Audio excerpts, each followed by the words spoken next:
toxic ammonia, it is either excreted as it is, or further it is get converted to the less toxic form like urea or uric acid before excretion. तर आपण परत white board वर जाऊ, आपण हा point समजून घेऊ की नेमकं काय होतंय, अंडरस्टँड करा. तर आपण या ठिकाणी काय म्हटलं, yes amino acid, amino acid आपल्या शरीरात कसे आले, प्रोटीनचं ब्रेकडाऊन झाल्यावर आपण जेवढं पण प्रोटीन इट केलं होतं तर त्या प्रोटीनचा मोनोमर कोण असतो, अमायनो ऍसिड. आता अमायनो ऍसिडचा जनरल फॉर्म्युला तुम्हाला माहिती आहे, मी काल पण सांगितला होता, NH2C double bond O COOH, बरोबर. सो याच्यात ऍसिडिक ग्रुप पण आहे आणि याच्यात अमायनो ग्रुप पण, बेसिक ग्रुप. सो अमायनो कसा असतो, बेसिकली बेसिक असतो, अल्कलाइन. तर मग आता याच्यामध्ये रिएक्शन होईल डिअमिनेशन. कोणती रिएक्शन होईल, डिअमिनेशन. डी म्हणजे रिमूव्हल, अमिनेशन अमायनो, बरोबर. सो डिअमिनेशन रिएक्शन होईल. हा वर्ड खूप महत्वाचा आहे. कोणती रिएक्शन होते आपल्या लिव्हर मध्ये, त्याची साईट कोणती आहे डिअमिनेशनची, इट इज लिव्हर. तर आपल्या लिव्हर मध्ये अमायनो ऍसिड या ठिकाणी आता ब्रेक होईल, तुटून जाईल, त्याचं कॅटाबॉलिझम होईल, डिअमिनेशन होईल. आणि डिअमिनेशन झाल्यावर आपल्याला याच्यापासून काय भेटेल, अमोनिया. आता हा अमोनिया कसा आहे, इट इज टॉक्सिक. हा अमोनिया कसा आहे, टॉक्सिक, हार्मफुल, बॅड, बरोबर. So this is ammonia. आणि हा अमोनिया कसा आहे, टॉक्सिक, बरोबर. हा टॉक्सिक आहे.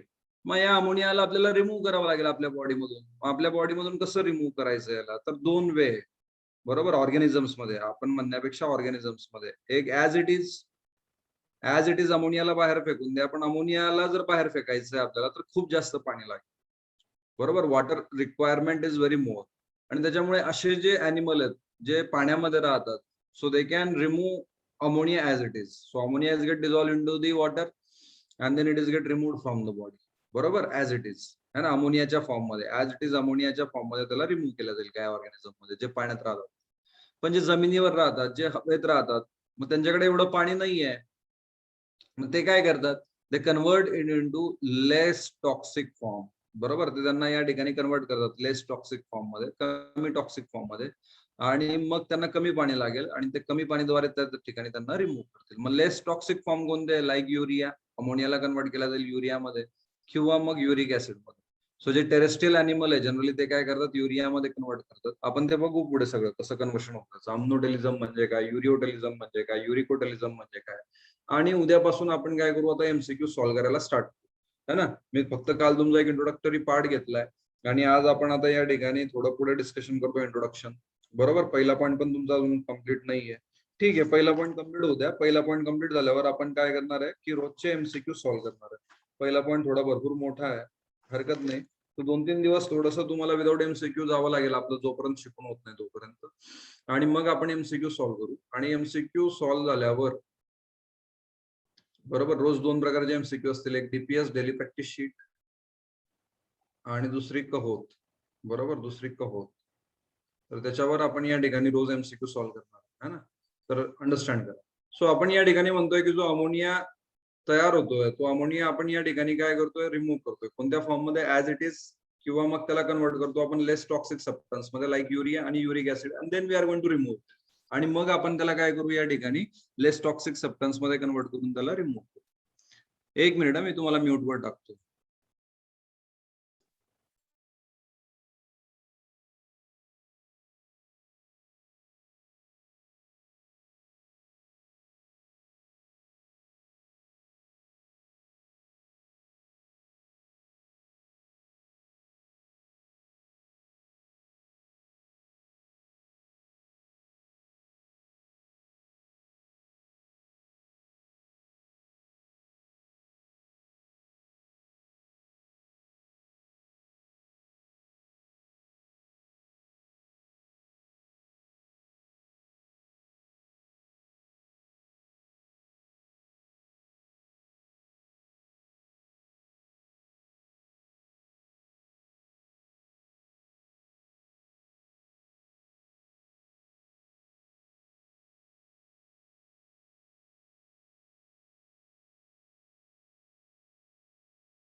Okay.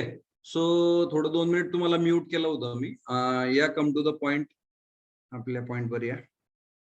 So toxic ammonia is either excreted as it is or further converted to less toxic form like urea or uric acid before excretion.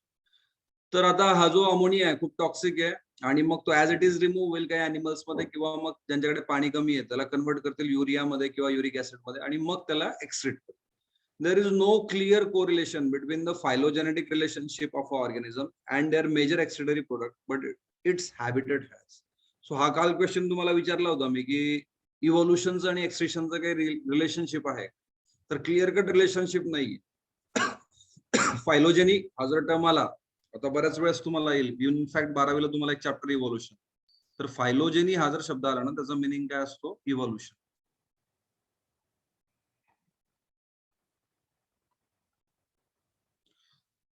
How many process of making amino acid, Nikhil विचारतोय. निखिल तुझा question थोडा elaborate कर, मला समजला नाही. Amino acid कसं बनतं असं विचारायचं आहे का तुला आपल्या बॉडीमध्ये? तर सिंपल वन स्टेप आहे, प्रोटीनचं ब्रेकडाऊन होईल.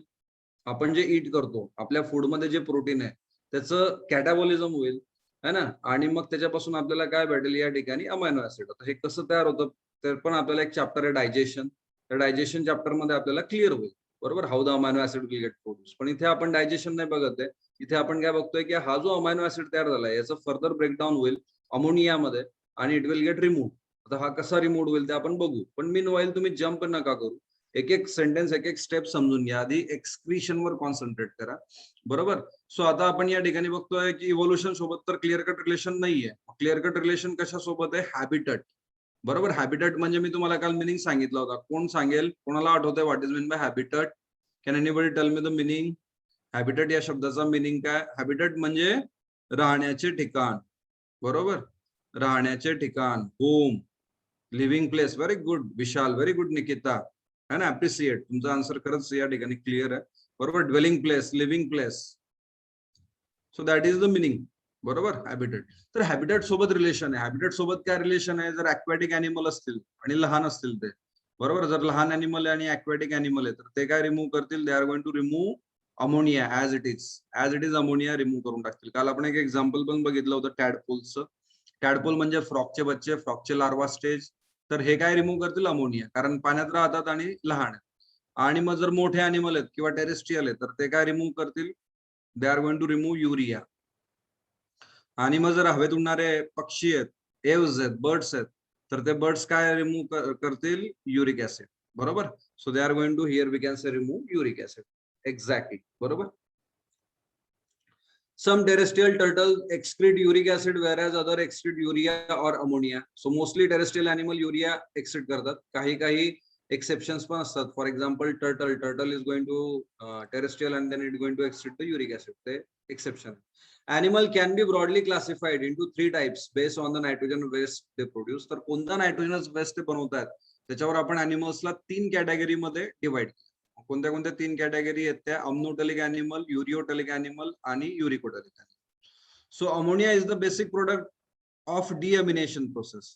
तर या ठिकाणी सगळ्या अॅनिमल मध्ये कोणता प्रोडक्ट तयार होणार आहे, अमोनिया. डिअमिनेशन प्रोसेस होईल सगळ्या अॅनिमल मध्ये आणि अमायनो ऍसिड पासून काय तयार होईल, अमोनिया. आता अमोनिया ज्यांच्याकडे पाणी ऍज इट इज रिमूव्ह करतील, ज्यांच्याकडे पाणी नाहीये त्याला ते कन्वर्ट करतील लेस टॉक्सिक सबस्टन्स मध्ये आणि मग रिमूव्ह करतील. रिमूव्ह तर करायचंच आहे आपल्याला, hence it is to be diluted immediate, बरोबर. जर या ठिकाणी आपण त्याला डायरेक्टली एक्सट्रीट नाही करू शकतो तर त्याला डायल्यूट करा, पाण्यासोबत या ठिकाणी डायल्यूट करावं लागेल.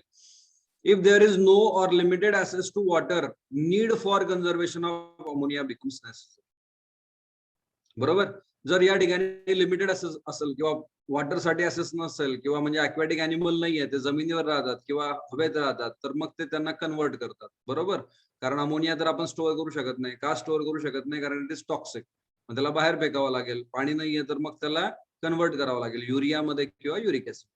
दस availability of water plays key role in deciding mode of excretion of an organism and whatever the organism, they are mainly 3 types. कोणते 3 प्रकारचे अॅनिमल आहे? तर अॅनिमल एक तर अमनोटेलिज असेल, अमनोटेलिझम म्हणजे ते काय रिमूव्ह करतील, अमोनिया, किंवा युरिओटेलिझम म्हणजे ते काय रिमूव्ह करतील, युरिया, किंवा युरिकोटलिझम म्हणजे ते काय रिमूव्ह करतील या ठिकाणी, युरिक ऍसिड, है ना.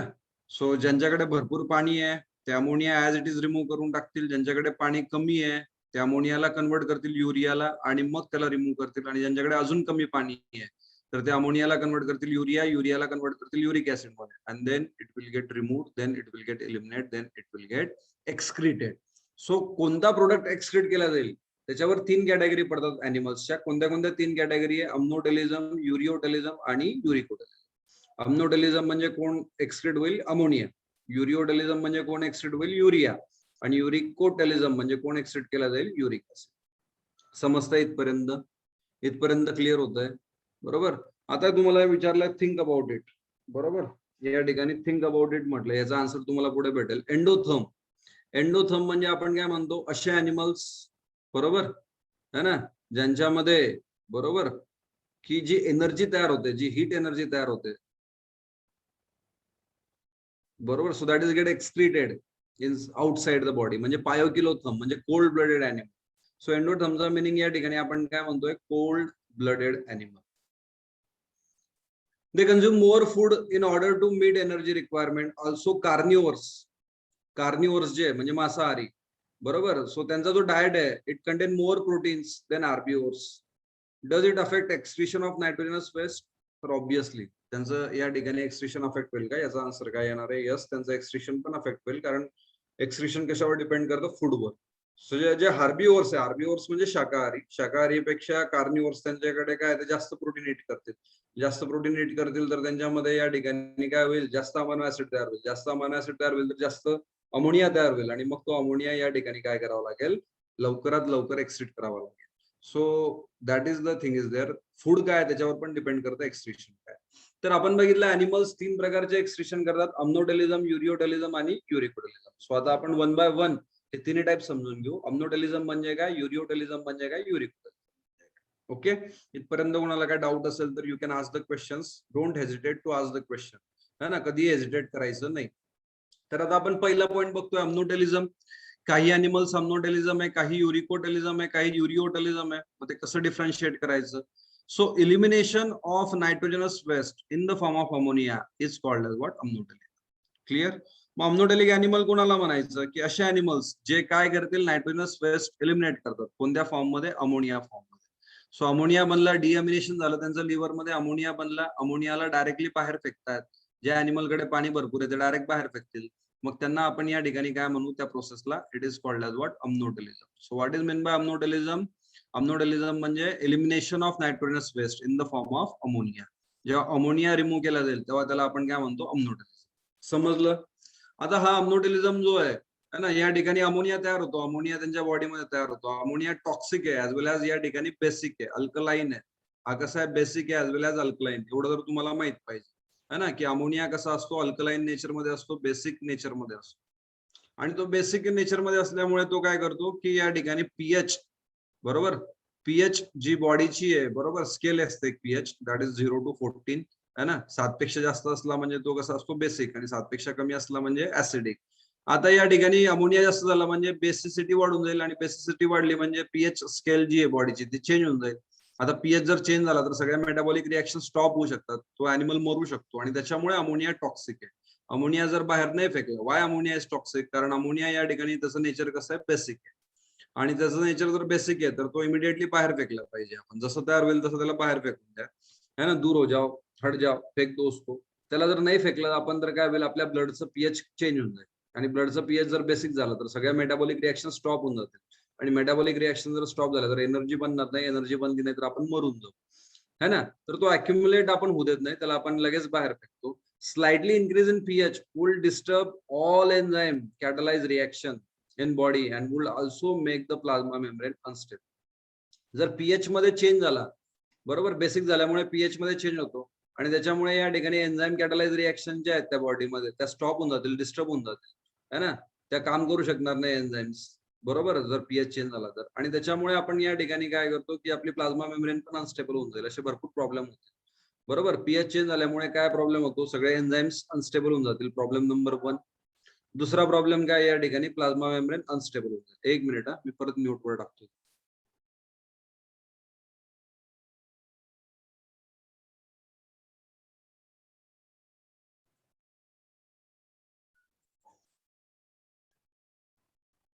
येस. सो अम्नोटेलिझम आपण कंटिन्यू करतोय. It is readily soluble in water. आता ज्या अॅनिमल मध्ये अमोनिया तयार झाला, आता हा अमोनिया कसा आहे, तर हा रेडिली सोल्युबल आहे. इट इज रेडिली सोल्युबल म्हणजे मॅक्सिमम सोल्युबल आहे वॉटरमध्ये. वॉटरमध्ये खूप जास्त प्रमाणात तो सोल्युबल होतो and needs large quantity of water to dilute and reduce the toxicity. तर पहिला पॉईंट तर आपल्याला समजला की अमोनिया जो तयार होणार आहे हा या ठिकाणी रेडिली सोल्युबल आहे वॉटरमध्ये. That is first point. दुसरा, याला लार्ज अमाऊंट ऑफ वॉटर लागेल, खूप जास्त प्रमाणात वॉटर लागेल आणि टॉक्सिसिटी रिड्यूस करण्यासाठी. तुम्हाला मी एक व्हॅल्यू देतो, त्याच्यावरून तुम्हाला आयडिया येईल. 1 ग्राम ऑफ अमोनिया, जर 1 ग्राम अमोनिया असेल तर त्याला किती पाणी लागणार आहे? About 300 to 500 ml of water for elimination. तर 1 ग्राम अमोनिया जर तयार झाला तर त्याच्यासाठी 300 ते 500 ml म्हणजे जवळजवळ अर्धा लिटर एवढं पाणी या ठिकाणी लागेल त्याला एक्सट्रॅक्ट करण्यासाठी. आणि आपल्या बॉडीमध्ये दररोज 25 ग्राम अमोनिया तयार होतो, म्हणजे तुम्ही मल्टिप्लाय करू शकता 25 मल्टिप्लाइड बाय 500 किती पाणी लागेल. एवढं पाणी नाहीये आपल्याकडे, बरोबर. पण ज्यांच्याकडे आहे, जे पाण्यात राहतात, मग ते काय करतील, डायरेक्टली अमोनिया या ठिकाणी बाहेर काढतील. Hence all animal that have plenty of water available for dilution. असे अॅनिमल ज्यांच्याकडे खूप सारं पाणी आहे, ते पाण्यात राहतात, ऍक्वॅटिक अॅनिमल आहे ना, ते डायल्यूट करतील त्याला, बरोबर. 1 ग्रामला 500 ml वॉटर त्यांच्याकडे आहे आणि मग they are going to excrete nitrogenous waste in the form of ammonia. मग ते काय करतील, डायरेक्टली त्या अमोनियाला त्यांच्या शरीरामधून काय करून टाकतील, एक्सिट. एवढं समजलं, बरोबर. Such animals are called as what, ammonotelic. तर असे जे अॅनिमल आहे ना, त्यांना आपण या ठिकाणी काय म्हणतो, अम्नोडेलिक, जे अमोनिया बाहेर फेकतील शरीराच्या, बरोबर. ऍक्वॅटिक अॅनिमल आहे, त्यांच्याकडे भरपूर पाणी आहे ना, 1 ग्राम साठी 500 ml they can use. So अशा अॅनिमल्सला आपण या ठिकाणी काय म्हणतो, अम्नोडेलिक, बरोबर. हे तर आपल्याला ऑलरेडी माहिती आहे, अमोनिया बेसिक असतो याच्यामध्ये. अम्नोडेलिझम इज फाउंड इन ॲक्वॅटिक इन्व्हर्टिब्रेट. आता कोणते कोणते अॅनिमल्स आहेत अम्नोडेलिक अॅनिमल, तुम्हाला एमसीक्यू येईल आणि मग या ठिकाणी ओळखायला लागेल की अम्नोडेलिक अॅनिमल कोणते आहेत, युरिओटेलिक अॅनिमल कोणते आहेत. आता सोपं वाटेल पण नंतर कन्फ्युजन होईल, त्याच्यामुळे अंडरस्टँड करा. सो अम्नोडेलिक अॅनिमल कोणते कोणते? अम्नोडेलिझम इज फाउंड इन ॲक्वॅटिक इन्व्हर्टिब्रेट. आता इन्व्हर्टिब्रेट म्हणजे तुम्हाला किंगडम अॅनिमल या झालेला आहे. इन्व्हर्टिब्रेट्स म्हणजे असे अॅनिमल ज्यांच्यामध्ये पाठीचा कणा नाहीये, बरोबर. सो ॲक्वॅटिक इन्व्हर्टिब्रेट्स म्हणजे लहान प्राणी, बरोबर, ज्यांना पाठीचा कणा नाहीये, व्हर्टिब्रल कॉलम नाहीये, पाण्यात राहतात आणि लहान आहेत. Bony fishes. बोनी फिशेस म्हणजे 2 प्रकारचे फिशेस असतात. कार्टिलॅजिनियस फिशेस, ज्यांच्यामध्ये एंडोस्केलेटन कार्टिलेजचं बनलेलं आहे, आणि त्यांच्यामध्ये एंडोस्केलेटन बोनचं बनलेलं आहे. सो इथे मी कार्टिलॅजिनियस फिश बद्दल नाही बोलत आहे, मोठ्या मोठ्या माशांबद्दल नाही बोलत आहे. व्हेल, बरोबर, किंवा या ठिकाणी शार्क, ते पाण्यात राहतात पण ते अमोनिया एक्सिट नाही करणार, ते कार्टिलॅजिनियस फिशेस आहेत. तर ते काय एक्सिट करतील या ठिकाणी, युरिया. पण जे बोनी फिशेस आहेत, ज्यांचा एंडोस्केलेटन बोनने बनलेलं आहे, तर ते काय एक्सिट करतील या ठिकाणी, अमोनिया. आणि ॲक्वॅटिक लार्वल अँफिबियन्स. अँफिबियन्स आहे म्हणजे दोन्ही ठिकाणी राहू शकतात, जमिनीवर पण आणि पाण्यावर, पण लार्वल स्टेज आहे, म्हणजे लहान आहेत, बच्चे आहेत. फॉर एक्झाम्पल टॅडपोल्स आपण बघितलं, बरोबर. मग टॅडपोल्स काय रिमूव्ह करेल या ठिकाणी, यस, दॅट इज अमोनिया. म्हणजे 3 प्रकारचे अॅनिमल आपल्याला समजले. कोणते कोणते 3 प्रकारचे अॅनिमल आपल्याला समजले जे की रिमूव्ह करतील ammonia. So there are 3 kinds of, here we can say what, that is animals are there.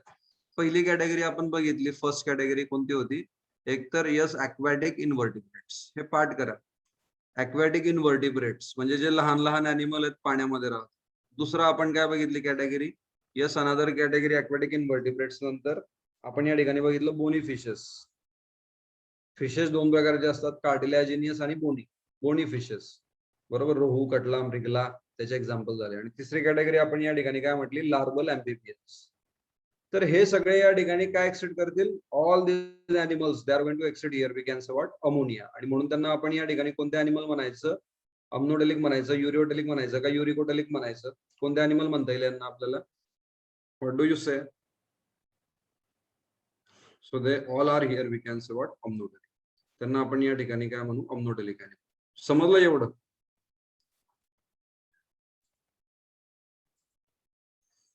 So अम्नोडेलिक animal तुम्हाला क्लिअर झालंय.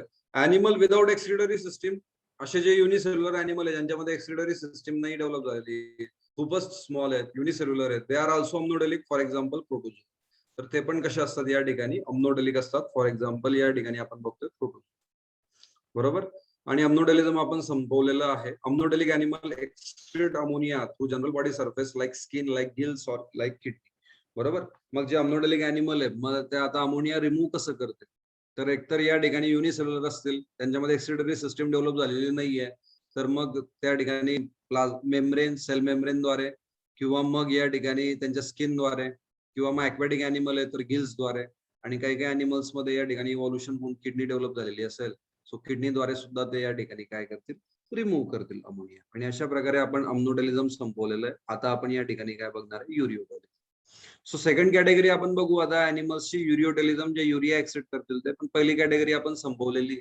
कोणती कॅटेगरी आपण संपवलेली या ठिकाणी, अम्नोडेलिझम. बघा परत एकदा रिकॉल करा, रिवाइज करा. So what is mean by ammonotelism? Ammonotelism म्हणजे या ठिकाणी काय, अशी प्रोसेस की ज्या प्रोसेसमध्ये काय रिमूव्ह होईल, ammonia. So ammonia is gate remove. ज्यांच्यामध्ये अमोनिया रिमूव्ह होईल त्यांना आपण काय म्हणतो, अम्नोडेलिझम.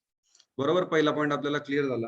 दुसरा पॉईंट आपण या ठिकाणी बघितला की अमोनिया काय आहे, की टॉक्सिक आहे. Y ammonia is toxic? Ammonia toxic काय आहे, कारण अमोनियाचं नेचर कसं आहे, बेसिक, आणि तो काय चेंज करतो, पीएच. आणि स्लाइट पीएच मध्ये जरी चेंज झाला तर मग या ठिकाणी दोन प्रॉब्लेम होतात. एक, एन्झाईम्स काम करत नाही आपल्या बॉडीमध्ये, आणि दुसरं आपली सेल मेम्ब्रेन पण अनस्टेबल होऊन जाते, आणि त्याच्यामुळे तो खूप टॉक्सिक आहे. तो जसा तयार झाला तसा तो रिमूव्ह केला पाहिजे. बरोबर. तिसरा पॉईंट आपल्याला काय समजला याच्यामध्ये, अम्नोडेलिझम मध्ये, की या ठिकाणी yes it is readily soluble into the water. वॉटरमध्ये खूप जास्त सोल्युबल आहे, रेडिली सोल्युबल आहे. आपण बघितलं 1 ग्राम अमोनिया, बरोबर, किती वॉटर लागेल, जवळजवळ या ठिकाणी 500 ml of water is required, अर्धा लिटर पाणी, बरोबर, बाहेर फेकण्यासाठी. आणि त्याच्यामुळे बरोबर जे अॅनिमल या ठिकाणी अमोनिया बाहेर फेकतील त्यांना आपण काय म्हणतो, अम्नोडेलिक अॅनिमल्स. त्यांना आपण काय नाव देऊ, अम्नोडेलिक अॅनिमल्स नाव देऊ. मग अम्नोडेलिक अॅनिमल्स कोणकोणते, त्यांचे एक्झाम्पल कोणते कोणते, तर आपण बघितले कोणते कोणते एक्झाम्पल आहे. तर यस, आपण पहिलं एक्झाम्पल बघितलं, दॅट इज ॲक्वॅटिक इनव्हर्टिब्रेट्स. हे परत परत सांगतोय मी तुम्हाला कारण महत्वाचं आहे. दुसरं एक्झाम्पल आपण काय बघितलं, बोनी फिशेस. बरोबर, बोनी फिशेस म्हणजे त्यांचं एंडोस्केलेटन बोन पासून बनलेलं आहे. आणि तिसरं एक्झाम्पल आपण बघितलं, ॲम्फिबियन. पण कोणते ॲम्फिबियन, लार्वल ॲम्फिबियन.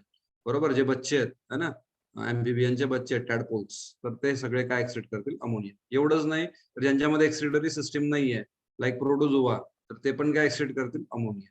आणि यस, अमोनिया या ठिकाणी जनरली एक्सेप्ट करण्यासाठी कोणते कोणते ऑर्गन्स ते युटिलाइज करतात, तर काही काही अॅनिमल्स मध्ये स्किन, काही काही अॅनिमल्स मध्ये गिल्स, आणि काही काही अॅनिमल्स मध्ये या ठिकाणी डेव्हलप झाली किडनी. तर या ऑर्गनद्वारे ते या ठिकाणी काय एक्सेप्ट करतील, अमोनिया एक्सेप्ट करतील. आणि अशा प्रकारे आपण अम्नोडेलिझम संपवलेलं आहे. आता आपण युरिओडेलिझम अंडरस्टँड करू. पण अम्नोडेलिझम मध्ये कोणाला काही डाऊट आहे का, काही क्वेश्चन आहे का, यू कॅन आस्क. दुसरं एक महत्वाचं या ठिकाणी तुम्हाला नोटीस अशी द्यायची आहे, उद्याचा टाइम थोडा आपल्याला चेंज करायला लागेल.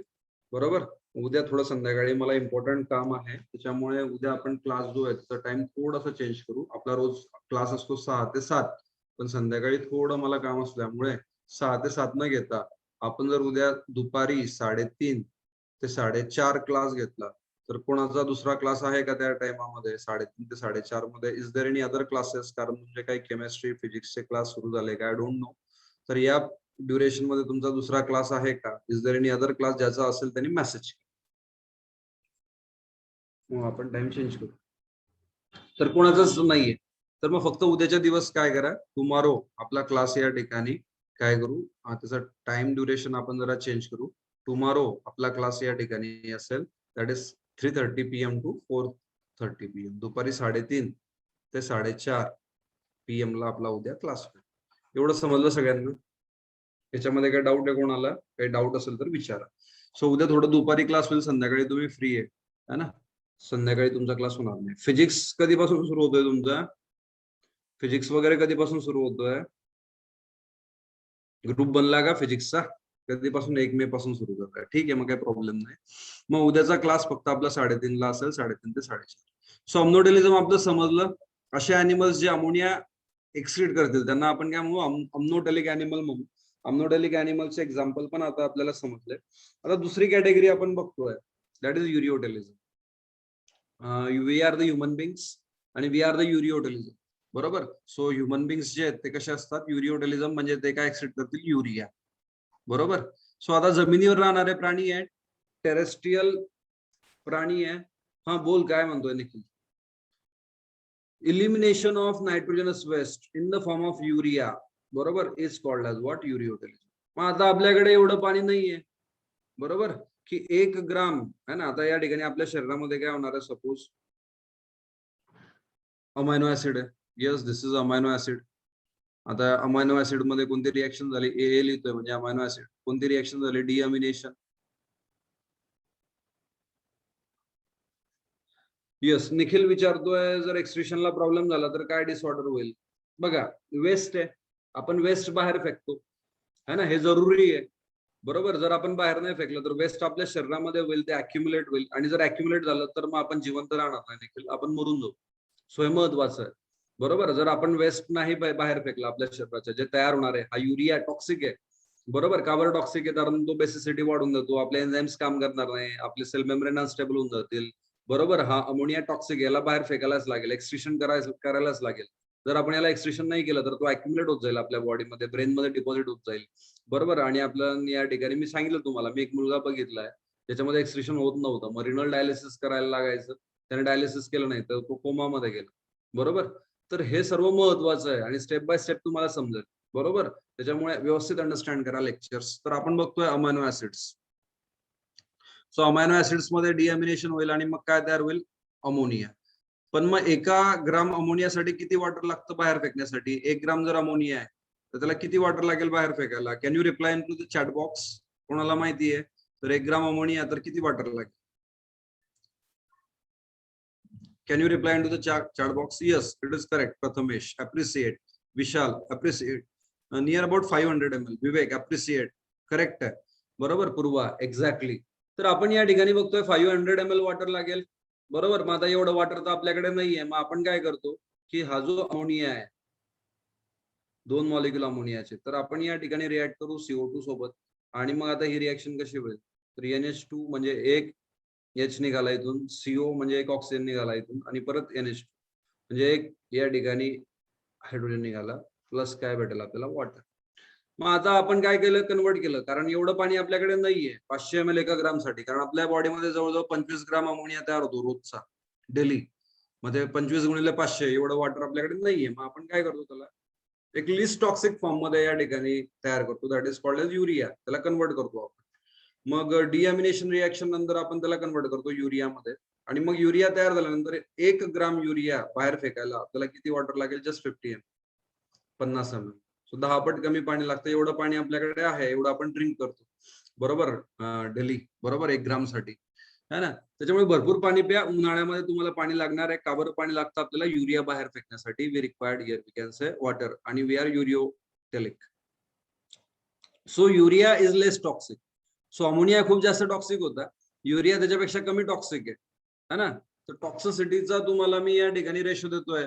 बरोबर, टॉक्सिसिटी सगळ्यात जास्त कोण टॉक्सिक आहे? अमोनिया. त्याच्यानंतर या ठिकाणी कमी टॉक्सिक कोण आहे? युरिया. आणि त्यानंतर सगळ्यात लिस्ट टॉक्सिक कोण आहे? Uric acid. तर हे ध्यानात ठेवायचं. हा MCQ येतो. कोण जास्त टॉक्सिक आहे? अमोनिया. कोण कमी आहे? Uric acid. आणि मीडियम कोण आहे? युरिया. सो आपण काय करतोय आपल्या बॉडीमध्ये, आपण तर त्याला बाहेर फेकू शकत नाही, एवढं पाणी नाहीये, आणि स्टोअर पण करू शकत नाही, तो टॉक्सिक आहे. मग त्याला कन्वर्ट करतो आपण लेस टॉक्सिक सबस्टन्स मध्ये, that is urea, and it is less water soluble than ammonia. तर हा रेडिली सोल्युबल नाहीये. बरोबर, सोल्युबिलिटी मात्र या ठिकाणी कमी आहे अमोनियापेक्षा.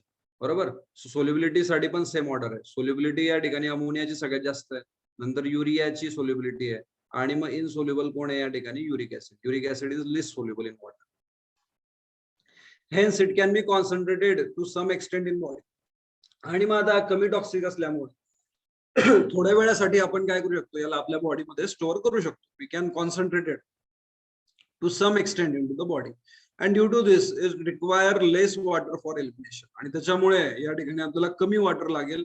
बरोबर, त्याला बाहेर फेकण्यासाठी, त्याला एक्सिट करण्यासाठी. So compare to ammonia about 100 time less water in human and several hundred times in camel and then kangaroo, rat and then shark.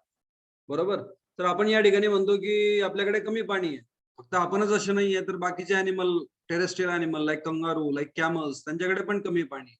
बरोबर, so as it is less toxic and less water soluble, hence ureotelism is suitable for animal those need conservation of water to some extent. So जे असे animal आहे ज्यांना या ठिकाणी water conserve करायचं आहे, water conserve करणे म्हणजे वॉटर सेव्ह, कन्झर्वेशन म्हणजे काय? सेव्ह करायचं. मग आपल्याकडे एवढं पाणी नाहीये, मग कमी पाणी आहे, मग आपण या ठिकाणी काय करू? त्याला कन्वर्ट करू. कशामध्ये कन्वर्ट करू? अमोनियाला कन्वर्ट करू, युरियामध्ये, आणि मग युरिया या ठिकाणी बाहेर फेकू. 1 ग्राम युरियासाठी आपल्याला फक्त 50 ml वॉटर लागतं, तेवढं पाणी आपल्याकडे आहे. बरोबर, ऋषिकेश म्हणतोय सर व्हॉइस कमी येतोय, आवाज तुमचा क्लिअर येत नाहीये. Let me check my voice. Hello, am I audible? Rishikesh, it is clear at my end. You can check settings. तुमच्या मेसेज आल्यामुळे कधी कधी काय होऊन जातं की वरचा जो स्पीकरचा सिम्बॉल असतो ना त्याच्यावर टॅप करा. त्याच्यावर तुम्ही टॅप केलं की आवाज वाढून जातो. तुमच्या सेलचा आवाज वाढवा किंवा मग स्पीकरवर टॅप करा वरती टिपर. त्याचा एक ऑप्शन असतो. आणि मोबाईल कसा बघायचा? हॉरिझॉन्टल. हॉरिझॉन्टली बघितला म्हणजे तुम्हाला मोठी स्क्रीन दिसते. व्हर्टिकली म्हणजे उभा जर बघितलं तुम्ही छोटी स्क्रीन दिसते. बरोबर. तर थोडा या गोष्टी या ठिकाणी अंडरस्टँड करा. Hence it is common in terrestrial animal as they have what to conserve the water. तर जेवढे पण टेरेस्ट्रियल अॅनिमल आहे ते तुम्हाला दाखवले कंगारू. सो त्यांना वॉटर सेव्ह करायचं असतं आणि त्याच्यामुळे ते अमोनिया एक्सिड न करतात ते काय करतात? युरिया एक्सिड करतात. It takes about 50 ml of water for removal of 1 gram of ammonia in the form of urea. म्हणजे 1 ग्राम ऑफ युरिया जर आपल्याला बाहेर फेकायचं असेल तर किती वॉटर लागेल? फक्त 50 ml. कुठे 500 ml आणि कुठे 50 ml. बरोबर. म्हणजे या ठिकाणी खूप भरपूर फरक आहे. 10 पट फरक आहे. So mammals, cartilaginous fishes, mammals, बरोबर, म्हणजे यांना मॅमरी ग्लँड्स असतात है ना. We are the mammals. Cartilaginous fishes म्हणजे कोणते? शार्क किंवा रेज किंवा वेल, ज्यांच्यामध्ये बोन्स नाहीये, cartilage. Many aquatic reptiles. Reptiles म्हणजे सरपटणारे, पाण्यात राहणारे आहेत पण ते सरपटणारे animal, like snake. Most of the adult amphibians. बरोबर. Adult amphibians. लार्वा नाही. लार्वा कसा होता? लार्वा स्टेज आपल्याला माहिती आहे. Larva stage here we can say what that is nothing but ती अम्नोडेलिक होती. पण अँफिबियन अडल्ट मोठे झालेले लाईक फ्रॉग. तर फ्रॉग काय एक्सिड करेल या ठिकाणी? इट इज, बरोबर, तर युरिया. तर आपण या ठिकाणी बघतो एक्झाम्पल. कोणकोणते एक्झाम्पल बघितले आपण? मॅमल्स, नंतर कार्टिलॅजिनियस फिशेस, नंतर आपण कोण बघितले अजून या ठिकाणी? Yes, aquatic reptiles. नंतर अजून कोण बघितले या ठिकाणी? Adult amphibians. बरोबर. रेज म्हणजे फिशचं नाव आहे. बरोबर. कार्टिलॅजिनियस फिशचं नाव आहे. वाटलं तर तुम्हाला मी इमेज वगैरे दाखवतो. इथे दाखवली पण आहे तुम्हाला. हे बघा, हा एक फिश आहे आणि या फिशचं नाव काय? Rays. It is cartilaginous fish.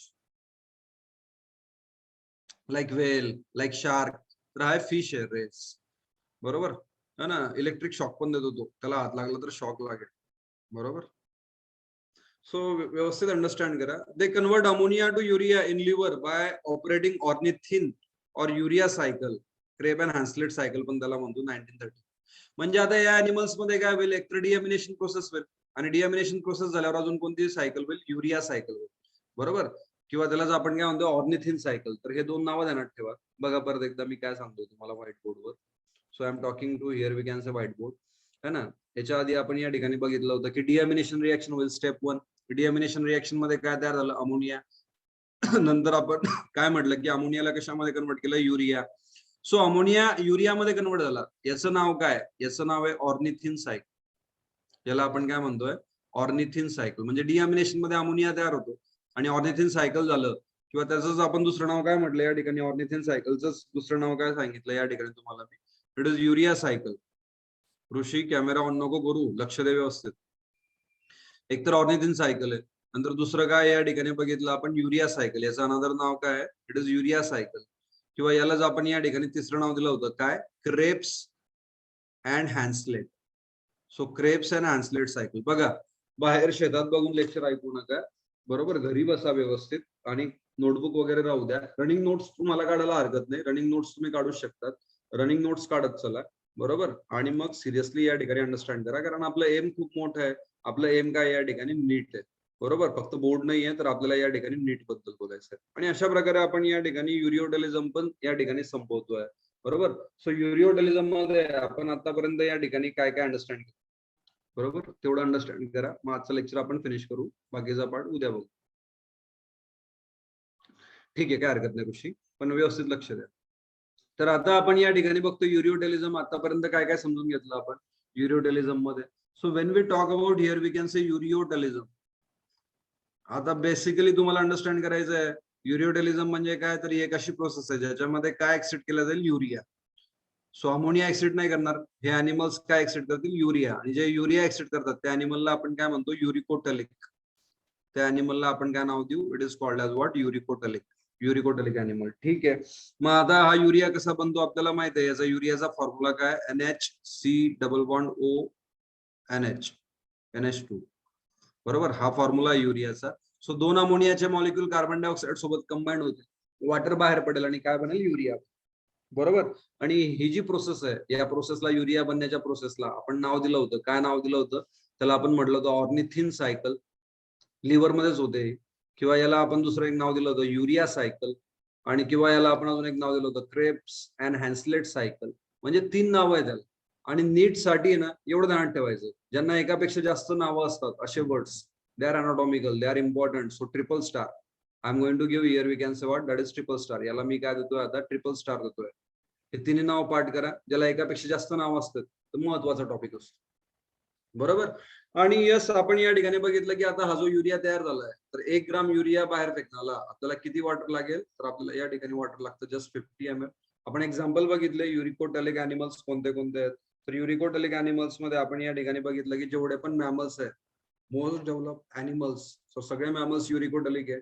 नंतर cartilaginous fishes like shark, rays, बरोबर. किंवा आपण या ठिकाणी अजून एक्झाम्पल बघू शकतो, व्हेल्स, मोठे मोठे फिश, बरोबर. ॲक्वॅटिक रेप्टाइल्स, पाण्यात राहणारे साप, बरोबर. ॲक्वॅटिक रेप्टाइल्स हे सगळे काय आहेत, युरिकोटॅलिक आहे, युरिओटॅलिक आहे, युरिया एक्सिड करतील. आणि आपण बघितलं adult amphibians, adult amphibians. So adult amphibians आहे, तर हे सगळे काय एक्सिड करतील या ठिकाणी, they are going to excrete here we can say urea. So इथपर्यंत आपण या ठिकाणी युरिओटॅलिझम बद्दल बघितलेलं आहे. Sir, how the aquatic animals like shark and others can be an ureotelic animal as they have enough water to eliminate ammonia, hence they must be amniotic. Yes, Prathamesh, मी छान question विचारला तू की शार्क जो आहे पाण्यात राहतो, मग पाण्यात राहतो, मग त्याच्याकडे तर भरपूर पाणी आहे, मग तो या ठिकाणी त्याने काय एक्सिड केलं पाहिजे, अमोनिया, बरोबर. पण तो अमोनिया एक्सिड न करता त्याला कन्वर्ट करतो, कशामध्ये कन्वर्ट करतो, युरियामध्ये, है ना. आणि युरियामध्ये तो कन्वर्ट केल्यानंतर तो युरिओटॅलिक आहे. तर असं का, तर त्याचे 2-3 रिझन आहे. पहिलं तर या ठिकाणी शार्क जो आहे हा पायोकिलोथर्म अॅनिमल आहे. पायोकिलोथर्म अॅनिमल म्हणजे काय, it is cold blooded, cold blooded animal आहे, बरोबर. आणि त्याच्यामुळे हा त्याच्या शरीरातलं पाणी बाहेर नाही फेकू, बरोबर. त्याने जर पाणी बाहेर फेकलं तर या ठिकाणी पाणी बाहेर फेकल्यानंतर प्रॉब्लेम काय होणार आहे त्याच्यामध्ये, की त्याच्यामध्ये जे साल्ट आहे, समुद्रात राहतो त्या पाण्यामध्ये जे साल्ट आहे, बरोबर, ते पण बाहेर फेकलं जाईल. आणि त्याच्यामुळे त्याचं जे ऍटमॉस्फिअर आहे, इंटरनल ऍटमॉस्फिअर आहे, that is going to disturb. So तो जास्त पाणी फेकू नाही शकत. जरी तो पाणी पाण्यामध्ये राहत असला तरी तो या ठिकाणी, है ना, या ठिकाणी युरी हलाईन ऍज वेल एज पायोकिलोथर्म अॅनिमल असल्यामुळे तो जास्त पाणी बाहेर फेकू शकत. हा एक प्रॉब्लेम आहे, बरोबर. आणि मी तुम्हाला आधीच सांगितलं होतं की पाण्यात राहणारे छोटे अॅनिमल ॲक्वॅटिक आहे, अमनोटॅलिक आहे. So they R living in water. आणि दुसरी कंडिशन काय पाहिजे, दे शुड बी स्मॉल, तरच ते काय आहेत, तर या ठिकाणी आपण म्हणू अमनोटॅलिक. आता हा पाण्यात राहतो, एक कंडिशन सॅटिस्फाय करतो, पण हा स्मॉल अॅनिमल नाही आहे, it is quite bigger. So जेवढे पण मोठे अॅनिमल आहेत, पाण्यात राहणारे मोठे अॅनिमल लाईक शार्क, किंवा अजून या ठिकाणी वेल, लाईक अजून या ठिकाणी रेज, तर ते सगळे कोण आहेत, दे आर युरिओटॅलिक, पाण्यात राहतात पण they are ureotelic. So good question. ठीक आहे, मग एक तिसरी टाइप बाकी आहे, uricotelism, that we are going to discuss here we can say tomorrow. आणि उद्याचं टायमिंग आपला काय आहे, 3:30 ते 4:30 मध्ये आपण उद्याचं लेक्चर घेणार आहे. उद्याच्या दिवस, परवापासून परत 6 वाजता तुमच्या टाइम टेबल नुसार या ठिकाणी आपण लेक्चर्स, बरोबर. आणि पहिला पॉईंट झाल्यावर एमसीक्यू आपण सॉल्व्ह करतो. ओके, सो मी एंड करतोय today's lecture. By two all. Recording पाठवून देईल मी, पीपीटी ऑलरेडी पाठवलेली आहे, रेकॉर्डिंग पाठवून. So by two all.